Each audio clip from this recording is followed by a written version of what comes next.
एक ऐसा बिजनेस जिसके ऊपर हार्वर्ड और स्टैनफोर्ड जैसी बड़ी बड़ी यूनिवर्सिटियां केस स्टडी बनाती है, तो जाहिर सी बात है ये कोई छोटा मोटा बिजनेस तो होगा नहीं। दोस्तों, हम बात कर रहे हैं मुंबई के डब्बा वाले की। ये एक ऐसा बिजनेस है जिसके अंदर काम करने वाले 70% से भी ज्यादा लोग अनएजुकेटेड है और इनमें से कुछ ही ऐसे लोग होंगे जिन्होंने हाई स्कूल कंप्लीट किया होगा। बिना पढ़े लिखे होने के बाद भी ये लोग अपना काम इस डेडिकेशन के साथ करते हैं कि 1 करोड़ टिफिन डिलीवरी के अंदर सिर्फ कोई एक टिफिन ही ऐसी होती है जो गलत किसी को पहुंचती है। चलिए दोस्तों, आखिर पता करते हैं कि हर रोज 5000 डब्बे वाले बिना किसी पढ़ाई, बिना किसी एजुकेशन के और बिना किसी गलती के अपना ये काम किस तरह से कंप्लीट करते हैं। दोस्तों, इस बिजनेस की शुरुआत सन 1890 से होती है। कुछ पारसी इस बिजनेसमैन ने अपने घरों से अपने ऑफिस में डब्बा मंगाने के लिए इस बिजनेस की शुरुआत की थी। जब ब्रिटिशर्स ने ये देखा कि घर का ताजा खाना खाया जा सकता है, तो उन्होंने भी अपने लिए इस सिस्टम को शुरू किया और भारत की आजादी से पहले से लेकर आजादी के बाद तक का ये बिजनेस लगातार चलता गया। आज के वक्त में 5000 से भी ज्यादा लोग इस बिजनेस से जुड़े हुए हैं। आज के टाइम पर ये बिजनेस कुछ इसलिए भी चल रहा है क्योंकि मुंबई का रेलवे स्टेशन काफी मशहूर है अपनी कॉम्प्लेक्सिटी की वजह से। यहाँ पे सुबह जॉब करने वालों को सुबह 5 से 6 बजे ही घर से बाहर निकलना पड़ता है ताकि वो सही ट्रेन पकड़कर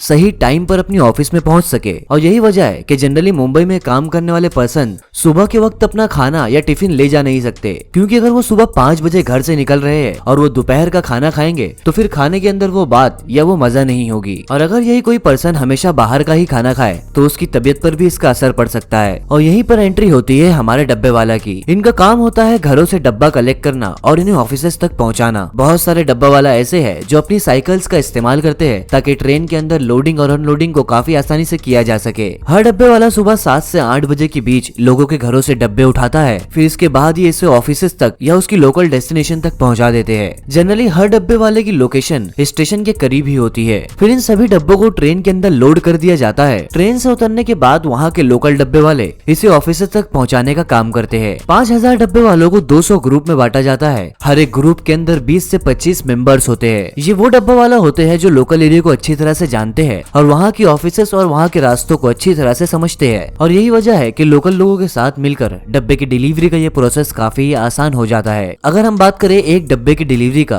तो इनका चार्ज तकरीबन 600 से 700 रुपए होता है। बात करें अगर विरार से मंत्रालय तक, तो ये रास्ता तकरीबन 60 किलोमीटर तक हो रहा है, तो इसके लिए ये लोग 1500 रुपए चार्ज करते हैं। अगर बोरीवली से मंत्रालय की तरफ जाए तो इसका चार्ज 1000 रुपए होता है, यानी कि डब्बा वाला 1 किलोमीटर के लिए 50 पैसे चार्ज करते हैं। मगर दोस्तों, बात करें इनके काम की, तो इनका काम काफी डिसिप्लिन वाला है, क्योंकि मुंबई लोकल 1 मिनट से भी कम समय रुकती है। कहीं ये 40 सेकंड रुकती है तो कहीं ये 20 सेकंड्स। यही सीमित समय के बीच में इन्हें अपने सामान को लोड और अनलोड भी करना होता है, जो कि इनके लिए काफी मुश्किल होता है। अब आप सोचिए, मुंबई की वो लोकल ट्रेन जहाँ पे आपको कदम रखने की जगह नहीं मिलती, वहाँ पे खुद भी एडजस्ट होना और अपने डब्बे को भी एडजस्ट करना, ये इनके लिए काफी बड़ा चैलेंज होता है। अगर ये किसी घर पर डब्बा लेने के लिए जाते हैं और वहाँ पर उन्हें लेट होता है, तो ये दूसरे दिन उन्हें साफ मना कर देते हैं, क्योंकि 1 मिनट की भी देरी बाकी कस्टमर्स के लिए मुसीबत बन सकती है। मुंबई डब्बा वाला के बिजनेस में दूसरी सबसे मेन चीज मैनेजमेंट है, क्योंकि 5000 लोग को मैनेज कर पाना कोई आसान बात नहीं है। डब्बे वाले का बिजनेस एक दूसरे एम्प्लॉयज से लिंक होता है। अनएजुकेटेड होने के बाद भी इनका बिजनेस मॉडल और इनकी बिजनेस स्ट्रेटजी ऐसी है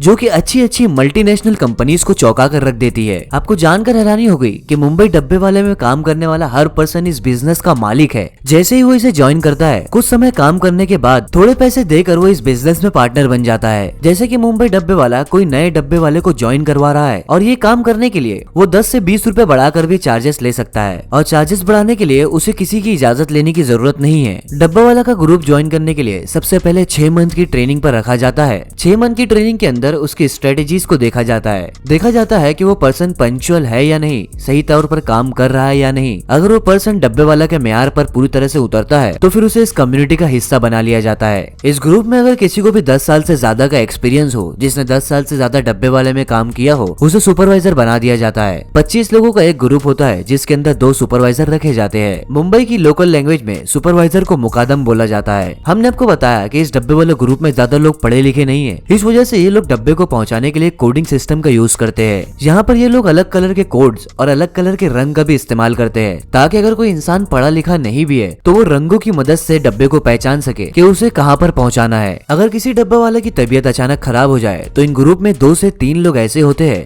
जिन्हें सभी डब्बे वाला का काम पता होता है कि कहाँ पर कौन से डब्बे को पहुंचाना है। और इसी तरह ये डब्बे वाले का काम किसी की एब्सेंस पर भी चलता ही रहता है और किसी का भी डब्बा लेट डिलीवर नहीं होता। कहा जाता है कि डब्बे वाले का कल्चर भी बिल्कुल ही यूनिक है, जिसकी वजह से ये सभी 5000 लोगों की एक कम्युनिटी बन चुकी है। इन डब्बे वाले के अंदर ना ही कोई शराब पीता है और ना ही कोई दूसरा नशा करता है। दोस्तों साल 2020 में आया हुआ कोविड-19 की वजह से अच्छे लोगों का बिजनेस ठप पड़ गया। यहीं पर सबसे बड़ी कोविड-19 की मार डब्बे वालों को भी देखने को मिली। कोविड-19 के बाद भी बहुत सारे लोग ऐसे हैं जो लोग अपने घर पर वर्क फ्रॉम होम कर रहे हैं और वहीं पर वो लोग जो अपनी नौकरी खो बैठे हैं वो अपने घर के कहीं करीब छोटे मोटे काम को तलाश करते हैं और इस वजह से शायद अब उनको डब्बा वाले की जरूरत नहीं है। मुंबई में एक वक्त में 5000 से भी ज्यादा डब्बे वाले काम किया करते थे, लेकिन आज के समय में 1000 से भी कम लोग ऐसे हैं जो लोग रेगुलर बेसिस पे काम कर रहे हैं। यानी कि 4000 डब्बा वाला ऐसे है जिनका रोजगार जा चुका है और उनको अपने घर के करीब ही छोटे मोटे काम करके गुजारा करना पड़ रहा है। डब्बा वालों के फेल होने की एक वजह इनका एक ही बिजनेस पर कायम रहना है, क्योंकि उन्होंने एक ही स्ट्रेटेजी बनाई, लोगों के घर से डब्बा उठाना और उसे ऑफिस तक पहुंचाना। और यही वजह है कि ये खुद को डाइवर्सिफाई नहीं कर पाए। अगर ये अपने बिजनेस को एक्सपांड करना चाहते थे तो ये खुद भी खाना बनाकर लोगों तक सप्लाई कर सकते थे। साथ ही साथ मैन पावर होने की वजह से ये कुरियर सर्विस को भी आगे बढ़ा सकते थे और कहीं न कहीं इनके पीछे होने की वजह ऑनलाइन फूड डिलीवरी भी बताई जाती है। तो दोस्तों ये थी दी फैक्ट एंड जिपर्स की आज की वीडियो और हमें उम्मीद है कि आपको इस वीडियो के अंदर सभी चीजें अच्छी तरह से पता चल गई होगी। दोस्तों आपको ये वीडियो कैसी लगी हमें कमेंट सेक्शन में जरूर बताइए। सब्सक्राइब करें दी फैक्ट एंड जिपर्स को, प्रेस करें बेल आइकन ताकि आने वाली न्यू एंड लेटेस्ट वीडियो की अपडेट्स आपको नोटिफिकेशन के थ्रू मिल सके। Thank you for watching this video.